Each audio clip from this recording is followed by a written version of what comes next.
So it's official. There has finally been a trade during the 2020 NBA trade deadline, and it's a 4-team trade, so it's pretty big. And of course, when it's a 4-team trade, that means there are many parties involved and many players. So this is the trade. The full trade details include the Hawks receiving Clint Capella and Nene, the Rockets receiving Robert Covington, Jordan Bell and a second-round pick, the Timberwolves receiving Malik Beasley, Jarrett Vanderbilt, Hernan Gomez, Evan Turner and draft picks, and the Denver Nuggets received Jordan Bell, Shabazz Napier and a first-round pick from Atlanta, which is the Brooklyn Nets' first-round pick. It is a huge trade. There are so many things involved in this trade, but at the end of the day, the Houston Rockets do not receive a center, and they're giving up one of their biggest pieces in Clint Capella, who is a center. Now, I know that people in the comment section will say something about Jordan Bell, but Jordan Bell, number one, isn't a center, he's a power forward, and number two, he's not the starting center for the Houston Rockets. I believe that this is going to be interesting to see what Houston does if they may make another move to get a starting center, because honestly, I don't know how Tyson Chandler and Jordan Bell can be your starting centers if you're a team looking to do well in this year's NBA playoffs. It's going to be tough having those two as your starting centers. Tyson Chandler literally averages 1.4 points and 2.6 rebounds in 8.8 minutes per game, so he barely plays. And Jordan Bell has never averaged over 5 points in any season, and currently he averages 3 points and 3 rebounds in 8 minutes per game as well. Neither player is a starting center, and they're barely bench players on a team. So firstly, I want to know your winners and losers of this trade in the comment section down below. It's a pretty crazy trade. It's like a 15-person trade, which hasn't happened, I don't think, in the NBA. So let me know down below what you think about the trade. If you enjoy these videos, I'd greatly appreciate if you guys could smash that like button for me. It would be amazing if we could reach 1,000 likes for the next video. Subscribe if you're new for NBA content every single week, and hit that notification button so you never miss an upload. It takes 1 second of your time, and I would greatly appreciate it. With that said, let's get on to the video. So firstly, the Houston Rockets, because they're the main team I believe in this situation.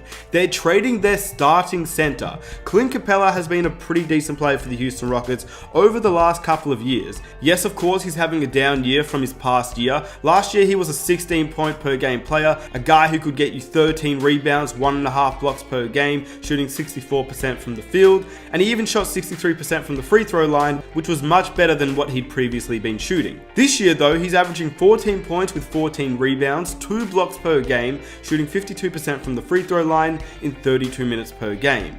So overall, Clint Capella was a solid player. He wasn't Russell Westbrook or James Harden, but he was a solid player for the Houston Rockets, a guy that would be able to grab boards, play defense, and score when needed.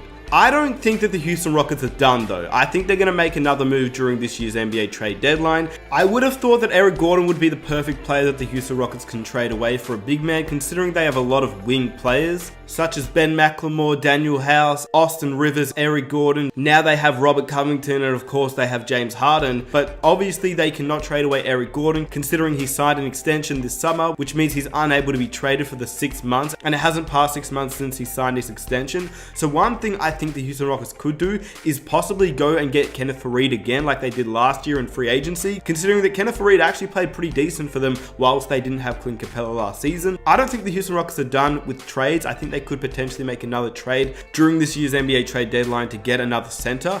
I don't know who they're going to trade away, but I do think a player that they could get could be somebody like Tristan Thompson. The Cavaliers won't ask for a lot, and also he isn't too dissimilar from Clint Capella in the way that he plays defense, rebounds, and doesn't really need to be a top option on a team. Plus, he's had championship success and knows what it takes to win on the biggest stage. I would probably rather Clint Capella, but now that you have Robert Covington, it would make sense. Then you have a lineup of Russell Westbrook, James Harden, Robert Covington, PJ Tucker, and Tristan Thompson, which I believe is a better lineup than what they currently had.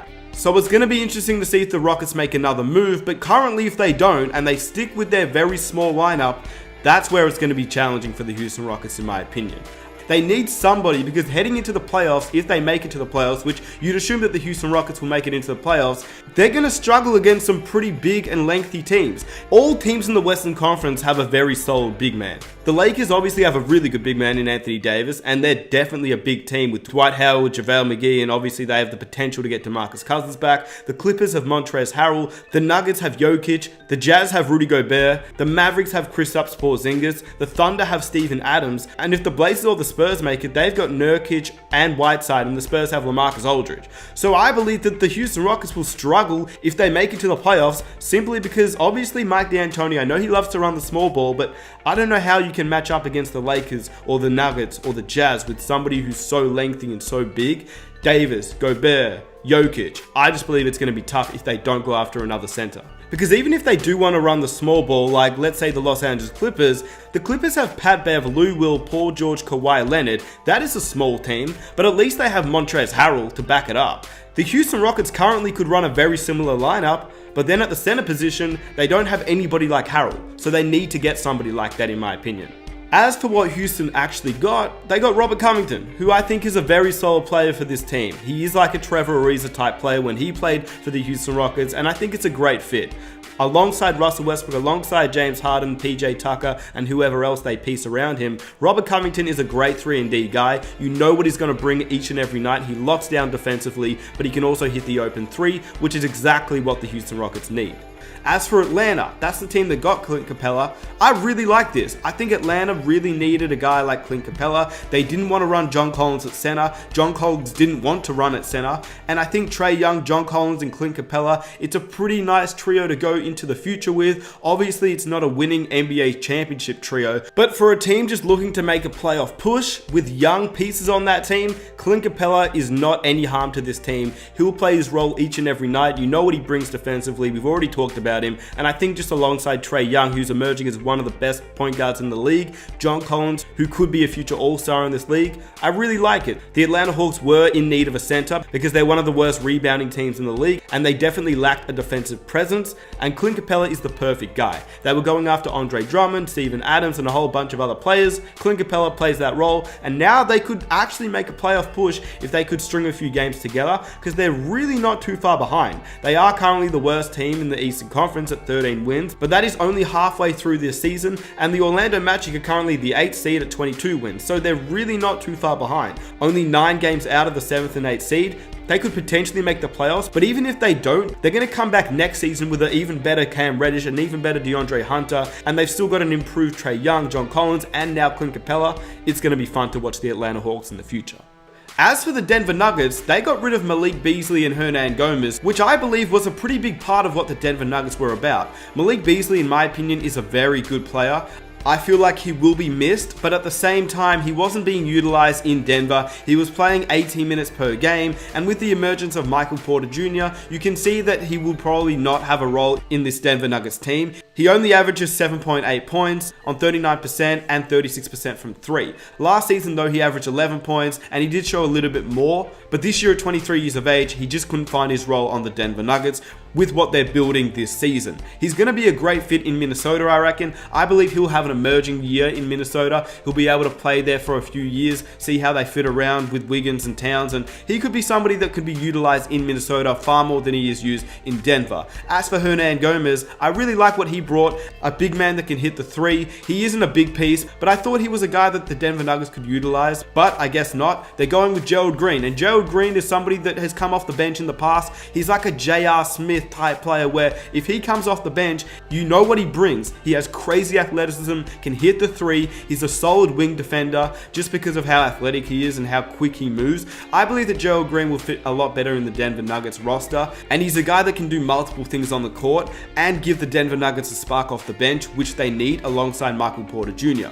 But as for Minnesota, a team that was going after D'Angelo Russell, now they have Malik Beasley, Hernan Gomez, Evan Turner, and Atlanta's first round pick. I believe that's actually really good. I think that they can use these as assets for the future, or they can keep them, because the thing about Towns is he wants to win. The Minnesota Timberwolves were obviously looking to make a trade during this trade deadline. Towns was obviously like, yeah, get me some help. We can't win a game. They wanted to get 2 first round picks in return for Covington, but I think that Malik Beasley, Hernan Gomez, and a first round pick could be utilized more for trade assets in the future. Because when you think about it, now that Robert Covington is off the team, the Golden State Warriors will most likely not make a trade with Minnesota right now, and they probably will wait till the end of the season to trade D'Angelo Russell, and that could happen during the draft. Considering that Minnesota now has a first round pick via the Nets, they do have Malik Beasley and Hernan Gomez who could be used as trade assets, and they could be solid bench depth for the Golden State Warriors. Then the Minnesota Timberwolves throw in a guy like Andrew Wiggins.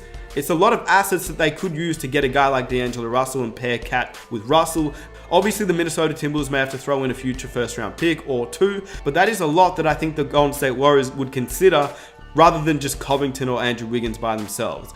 So, it's a pretty big 4-team trade. I want to know down below what you think about it. I really want to know your winners and losers of this trade. What do you think? I believe it's a pretty big loss for the Houston Rockets. It's going to be interesting to see who they can get to replace Clint Capella. I don't believe they won at all, but I do believe Atlanta won this trade. They're going to have a nice young trio of John Collins, Trae Young, and Clint Capella. And in the end, it's going to be interesting to see what happens after this trade deadline ends and which teams win and which teams lose. So with that said, if you enjoy the video, please hit that like button to support the channel. Subscribe if you're new if you enjoy NBA content every single week. Hit that notification button so you never miss an upload. It's been your boy, Smith. I am out. Peace.